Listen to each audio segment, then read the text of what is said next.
The Young and the Restless spoilers. The slow unraveling of Lily Winter's carefully measured composure could no longer be contained as the autumn air in Genoa City grew heavy with both anticipation and dread. For she had begun to sense something she could neither ignore nor rationalize away, the unmistakable current of attraction that seemed to flow between Kane Ashby and Phyllis Summers. What had started as harmless banter and professional overlap was now dripping with undercurrents of flirtation, subtle glances, and an energy so palpable that even outsiders had begun to whisper. The fall preview for The Young and the Restless teased this triangle as a flashpoint, not merely a dalliance, but a collision of desire, ambition, and betrayal that threatened to dismantle everything Lily thought she had rebuilt. The twist was not only that Kane seemed drawn to Phyllis, but that she, in her sly and provocative way, seemed to be coaxing out a side of him that had been buried for years, part of him he once called Aristotle Dumas. Kane had always carried layers, contradictions, and hidden personas. Aristotle was the mask, the guise, the thrill-seeker hidden beneath the polished businessman. Phyllis, sharp as a knife and endlessly restless, recognized it immediately and knew how to feed it. She reminded Kane of a freedom he once tasted and perhaps secretly missed. And with every sly smile and every calculated compliment, she urged him not to look backward at a marriage that had already crumbled too many times under the weight of mistrust, but instead to look forward, to reach for dominance in the ruthless power games of Genoa City, where only the boldest survived. For Phyllis, this was not merely about Kane's potential to rise, it was about her own hunger. She had always thrived on reinvention, on seizing alliances that carried her into new battles. And Kane's lingering identity as Aristotle Dumas was intoxicating to her because it represented unfulfilled ambition cloaked in charm. She believed she could sculpt him into a force that would not just compete but conquer, and in the process, she could tether herself to that power, ensuring she never again fell into the shadows of Victor Newman's empire, Jack Abbott's schemes, or even her own past failures.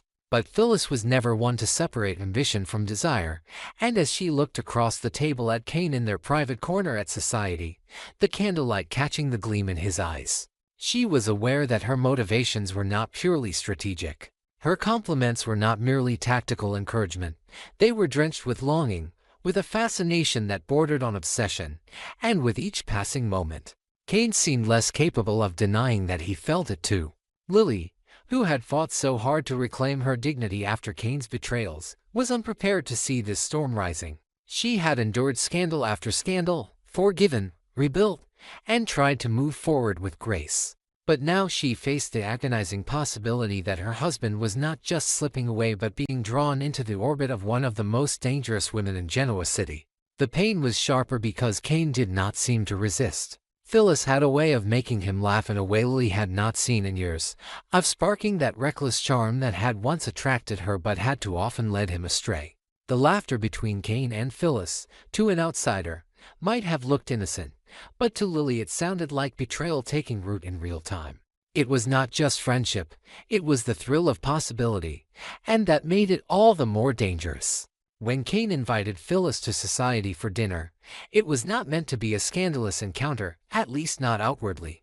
To Kane, it was an opportunity to unwind, to explore a companionship that was becoming increasingly magnetic, and to test whether what they felt was merely passing or something deeper.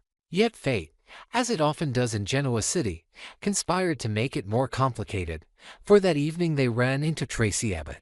Tracy, always the gentle observer with a quiet wisdom that often pierced through the chaos of others, noticed instantly the spark between Kane and Phyllis. Her eyes, full of kindness but also sharp perception, saw what they themselves might have denied, the subtle lean across the table, the comfortable intimacy that came from shared secrets, the unspoken promise of something simmering beneath the surface. Tracy's presence was a reminder of history, of Kane's past connections to the Abbott family, and of the web of loyalty and betrayal that always seemed to catch him no matter which path he chose. The entanglement now was poised to ignite into full scandal. Lily's position was precarious. She could either confront Kane and risk pushing him further into Phyllis' arms or stay silent and let the affair of hearts bloom unchecked until it consumed them all. Kane himself was torn, haunted by the stability he once promised Lily, but intoxicated by the thrill that Phyllis offered. And Phyllis, always a master manipulator, knew exactly how to play her part. She spoke of Kane's brilliance, of his hidden power, of his destiny to lead, always lacing her praise with personal warmth that made him feel seen in a way Lily's restrained forgiveness never did. In Phyllis' world, Kane was not a man chained by past mistakes. He was a man reborn, a man who could channel Aristotle Dumas into a new empire, and she wanted to be right beside him when it happened. The fall preview promised this triangle would not merely be a story of jealousy but a battle for identity, love, and control. Lily stood as the figure of loyalty, history, and a yearning for redemption. Kane stood at the crossroads, pulled between the gravity of his marriage and the wildfire of Phyllis' ambition. Phyllis, ever restless, embodied temptation and power, coaxing Kane to abandon the safety of reconciliation for the danger of reinvention. The more they exchanged sly smiles and knowing laughter, the clearer it became that Genoa City was on the verge of watching another love story combust into chaos, leaving scars that would not easily heal. And so, as Kane and Phyllis' dinner at Society ended with Tracy's knowing glance still lingering in the air, the stage was set for a season of revelations. Would Kane succumb to the lure of Phyllis and the intoxicating freedom of Aristotle Dumas, or would Lily find a way to hold on to him before he was lost forever? Would Phyllis get the partner she craved in both love and power, or would her meddling finally destroy her once and for all? The answers lay ahead, but one thing was certain: in Genoa City, no secret remained buried, no passion remained hidden, and no triangle ended without leaving devastation in its wake. For Kane Ashby, the specter of what might have been with Tracy Abbott was a lingering shadow that never quite dissolved. No matter how many times he told himself it had been nothing more than friendship, in truth, there had always been a tender intimacy in his connection with Tracy, a safe harbor he could turn to in moments of personal chaos. And somewhere within him the idea of turning that friendship into something more had taken root. He had respected her kindness, admired her resilience, and at times longed for the comfort of her steady presence. In the darkest corners of his heart, Kane had imagined what it would mean to step beyond the boundaries of platonic affection and pursue something deeper, something romantic, with Tracy. Though nothing had fully manifested, their interactions often carried a current that hinted at possibilities and Phyllis Summers, sharp-eyed and deeply attuned to the nuances of male attention, had noticed it. For a woman as calculating as Phyllis, the realization that Kane once considered a romance with Tracy was not merely a passing irritation, it was a threat. Phyllis did not like competition, not from Lily Winters, not from Tracy Abbott, and not from any woman who could divert Kane's focus from her.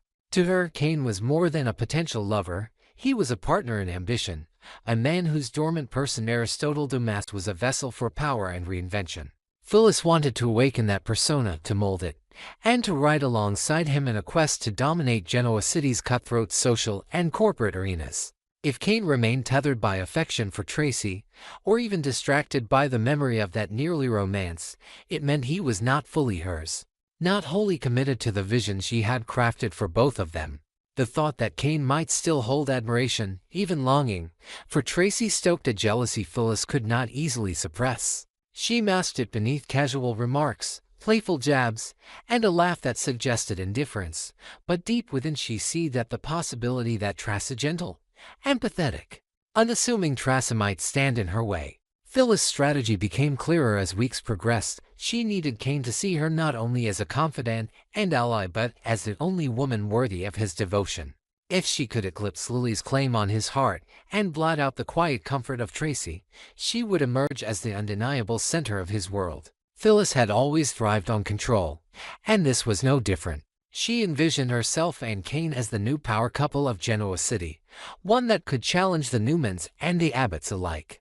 Not just through corporate maneuvering but through their combined presence, a mix of cunning, allure, and unapologetic dominance. In Kane, she saw someone who could amplify her ambition, and in Phyllis, Kane found someone who dared him to shed the shackles of his guilt and restraint. Together they could burn through the city like fire, and Phyllis longed for the day when Kane no longer looked back toward Lily or sideways toward Tracy but forward, only forward, with her. To achieve this, Phyllis leaned into the Dumas inside Kane. She teased out his darker impulses, encouraged his more reckless ambitions, and whispered reminders of the potential he had squandered when he chose family stability over personal conquest. Her compliments were intoxicating, deliberately blurring the line between admiration and seduction. The more she pushed, the more Kane felt himself slipping into a headspace he had not occupied in years, a headspace where he was not defined by his failures or his marriage but by his hunger for more. Phyllis made him feel dangerous again, alive, and though a part of him recoiled from the temptation, another part leaned in. Their encounters at society, and passing at Chancellor Winter's offices, and during stolen moments of conversation began to stretch longer, the laughter becoming heavier with subtext. The silences waited with possibility. But if Kane was conflicted, Lily was vulnerable. She had fought so hard to forgive, to rebuild, to create a foundation of trust after Kane's previous betrayals. To discover, even inadvertently, that Phyllis had become such a potent influence on him would not just wound her, it would devastate her. The spoilers hinted at a moment of no return, a shocking image that could shatter Lily's fragile hopes, the sight of Kane and Phyllis locked in a kiss. That single act, whether spontaneous or deliberate, would be enough to confirm every suspicion Lily had tried to suppress, every doubt she had buried in the name of reconciliation. For Lily, seeing Kane with Phyllis would not merely be a betrayal of the present, it would be the collapse of years of effort to salvage something worth saving. The fallout would be volcanic, and the shockwaves would ripple through every corner of Genoa City's social web. Phyllis, of course, understood the stakes. She knew that seducing Kane was not just about satisfying her own desires but about creating barriers Lily could not overcome. She was adept at erecting obstacles in other people's relationships, and in this case, she seemed almost gleeful at the thought of shattering Lily's illusion of stability. The triangle was no longer subtle. It was sharpening into a dagger aimed directly at Lily's heart. If Tracy entered the picture, the dynamics would become even more explosive. Phyllis' jealousy of Tracy's influence, however understated, would fuel her determination to keep Kane all to herself. Every flirtatious exchange, every glass of wine shared, every laugh that lingered too long was another step toward Phyllis' ultimate goal, to claim Kane fully, to reshape him into the man she believed he could be, and to stand at his side as the queen she believed she deserved to be. As the autumn nights grew longer, the tension mounted.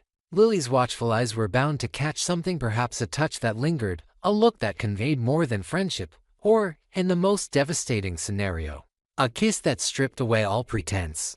Phyllis thrived in chaos, but even she could not fully predict the destruction that might follow. For Kane, the choice was becoming unavoidable. Would he continue down the path Phyllis laid before him, one of ambition, temptation, and danger?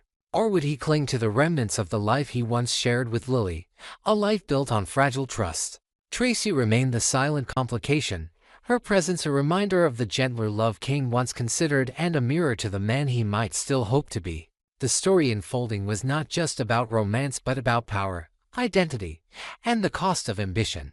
Phyllis believed she could sculpt Kane into something greater than he had ever been, but in doing so, she risked pushing him into a spiral from which he might never emerge. Lily faced the possibility of losing him forever, not to death or disappearance but to a seduction she could not compete with. And Tracy, unknowingly caught in the crossfire, represented the purity of connection that Phyllis resented and sought to erase. The question was not whether devastation would come but how and who would be left standing when the dust settled. The fall season of The Young and the Restless had thus set the stage for one of its most combustible storylines in years. The triangle of Kane, Phyllis, and Lily, complicated by the ghost of what could have been with Tracy, promised betrayal, heartbreak, and a seismic shift in alliances. Phyllis would not rest until she crowned herself queen in Kane's heart, and in pursuit of that crown, she was willing to burn every bridge, destroy every bond, and force every confrontation. Lily's tears, Tracy's disappointment, even Kane's own doubts known of it mattered to Phyllis if, in the end, she emerged victorious. And so the countdown began, the city holding its breath for the moment when passion and ambition collided in a kiss, in a betrayal, in a revelation that would change everything.